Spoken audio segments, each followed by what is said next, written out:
welcome to the Maxim Foods Inside Track following the GDT event held overnight. My name's Tim Newton and I'm coming to you from the sunny and fairly humid Brisbane office this time. Looking at the results in the GDT event held overnight, overall it was a 1.4% increase. This was largely led by the powders, full cream milk powder and skim milk powder, also a rise in butter pricing we saw. Focusing first on full cream milk powder, we saw a 5% increase in the result overnight. This was a little bit firmer than many people expected, particularly on the back of the 1.4% increase in New Zealand milk productions for December.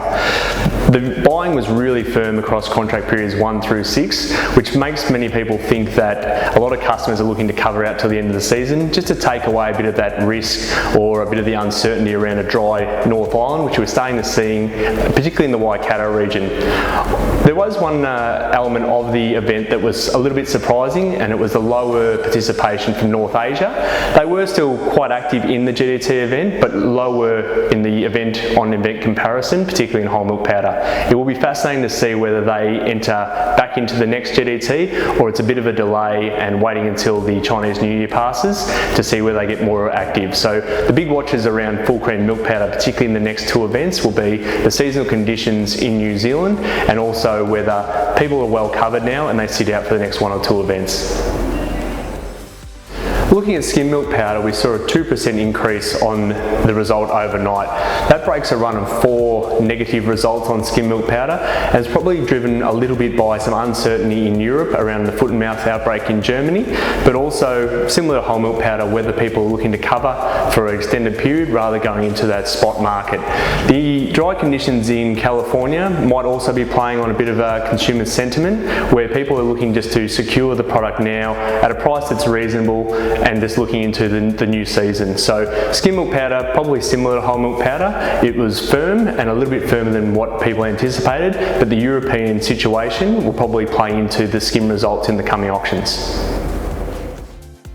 Looking at milk fats, it was a bit of a mixed result for AMF and butter, with AMF down 7.8% and butter up 2.2%. The AMF was largely expected, with significant volumes being added to the 12-month forecast on the GDT platform.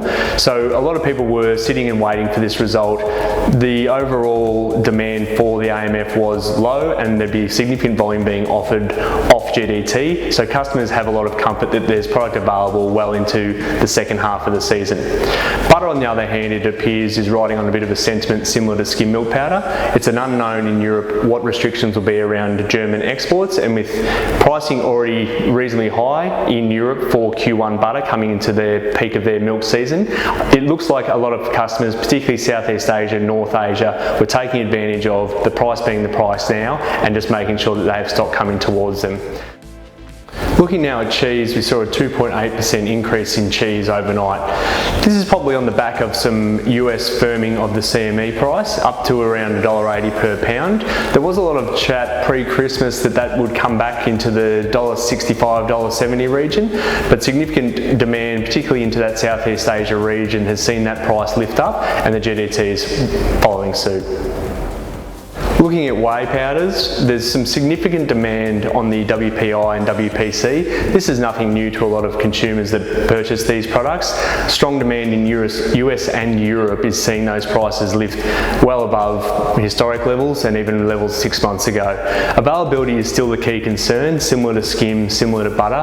That German region, whether they're able to export into other markets, will be a big impact on pricing, particularly in that Q1, Q2 calendar period. So the big watch there is availability on WPI and WPC out of Europe and how that affects the global pricing. Sweet whey powder, still firm out of the US on the back of a milk result that's probably starting to struggle, particularly in those western states.